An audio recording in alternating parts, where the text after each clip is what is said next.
I think if Christ showed up today, I think a lot of Christians would willingly crucify him. I think they'd call him a communist, a rebel, a rabble-rouser, a person who doesn't conform with their values. Basically, the same thing that the people back in the day did to him, we would probably do again. Because let's be real, the modern Christian church and the modern Christian faith and modern Christian practitioners overall seem to have become rather divorced from Christ's teachings. Now, I don't want to sound like I'm picking too much on Christianity because it's not a problem exclusive to them. In fact, I think most, if not all, major religions go through a transition where people and power struggles and desires for control change the teachings, change the dogma, change how people behave because they want something more than just the kingdom of heaven. Religion morphs over time, and in today's world, I think there's a lot going on in modern spirituality, modern religiosity that is not very Christ-like, that is not very godly. And I'd like to discuss today how can we return to the heart of the message. Whether you're Christian or Hindu or Buddhist or whatever you are, many of the tenets of faith and God are the same. And how can we root into that?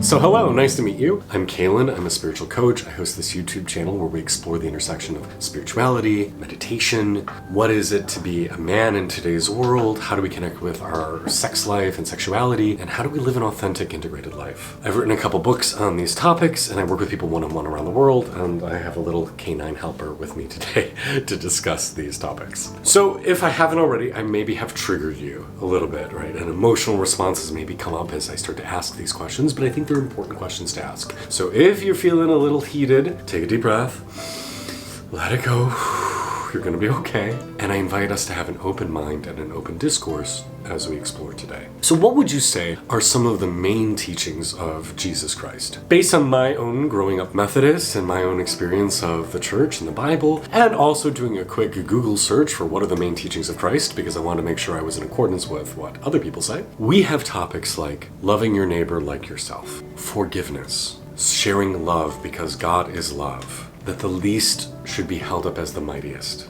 to see God in all things, to see God everywhere. And again, let's be fair, these are not uniquely Christian ideas. We can see these throughout time, throughout history. All the great prophets and sages and saints and people who have had a connection with divine have espoused similar philosophies. In fact, I would go as far to say that any true spiritual practice or belief or religion should be making you more peaceful, joyful, contented, compassionate, filled with bliss, filled with radiance, filled with ecstasy and joy, and seeing the divine all around you. And if you are practicing a true religion, a religion that's connected to something holy and sacred, you should be finding your life becoming more gentle, more easeful, that things just flow and you feel deeper connection and brotherhood with people around you. You feel greater forgiveness for no matter what happens, it's going to be okay. You feel more love, more blah, blah, blah, blah, blah, just juiciness all over. But let's look at the modern Christian church and a lot of the high-profile Christian voices. And if I had to guess what their religious beliefs based on how they behaved, I would think money is king. I would think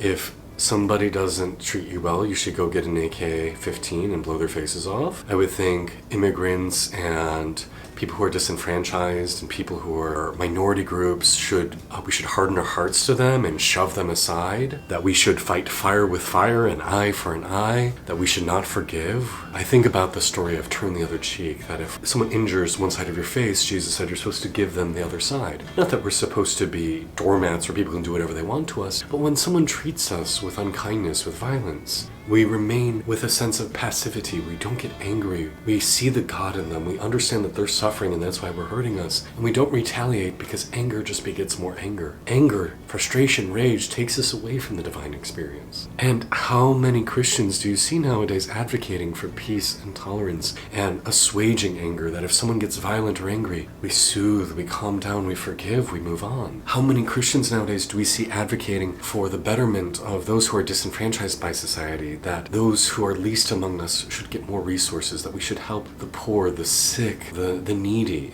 the immigrants, people who because of their skin color have been disenfranchised, cultures that we've abused over time, that we should pay recompense for them and help them. I think of Christ's story about the woman at the well, a woman who came from a tradition where she was not supposed to speak to him, a woman who had been married and divorced 5 times and was currently living with a man to whom she was not married. This woman was a social pariah. The reason she was alone at the well is because she was a social outcast. She couldn't go to the well when the other women were there to draw their water for the day. And what did Jesus do? He blessed her. He accepted water from her. He spoke to her and treated her like an equal. How would modern Christians respond to somebody who is in a similar state of disenfranchisement, a similar state of being outcast by society? I doubt they would run to embrace them. And I look at the hate and the vitriol online from people who claim to be a messenger of Christ, and I don't get it, but at the same sense I do get it. Like I said, this happens throughout time. It happens throughout history again and again. But it is not good. It is not right.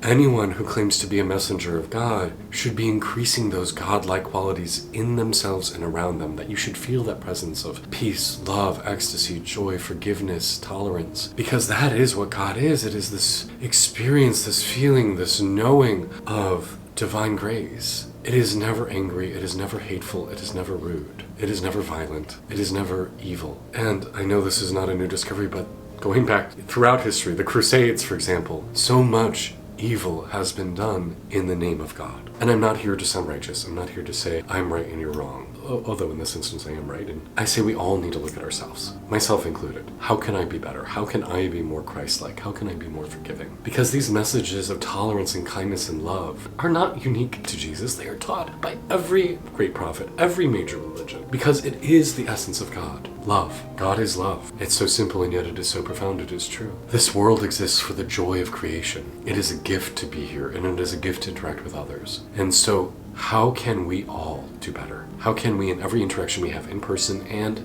online, especially online because it's so easy, because you feel invisible, you feel like you're free to say and do whatever you want because people don't know who you really are. But what if we treat each other with kindness? What if we treat each other as if we were each other's brother and sister, or if we treat each other as if we were ourselves? If you treated yourself well, because I know there's a lot of us who don't treat ourselves very well. What if you treat each other as if it was someone precious and beloved? What if you treated every person you met as God incarnate? Because we are. Every one of us is the divine made manifest on earth. Every rock and tree, every person, every living being is a manifestation of the divine. So what if we re-yoke the teachings of Christ to our actions? What if we see ourselves as a messenger of what he truly taught? Love, forgiveness, compassion, seeing the divine in everything. And though we have good reason to be angry, and though we have good reason to be afraid, what if we let that go? Because heaven, while it might be something that exists out there, it is something that exists here as well. We create heaven on earth. The kingdom of God is here,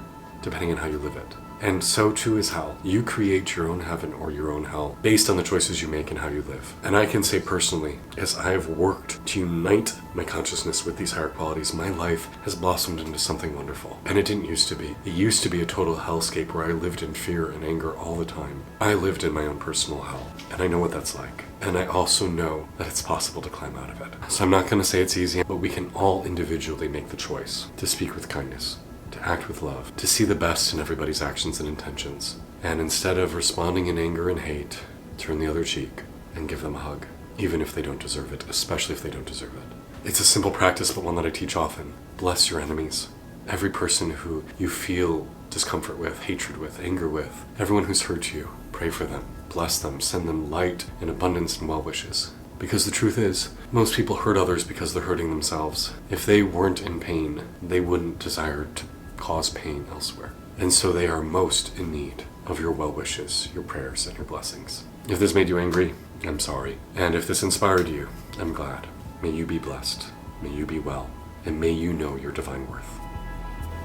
Namaste.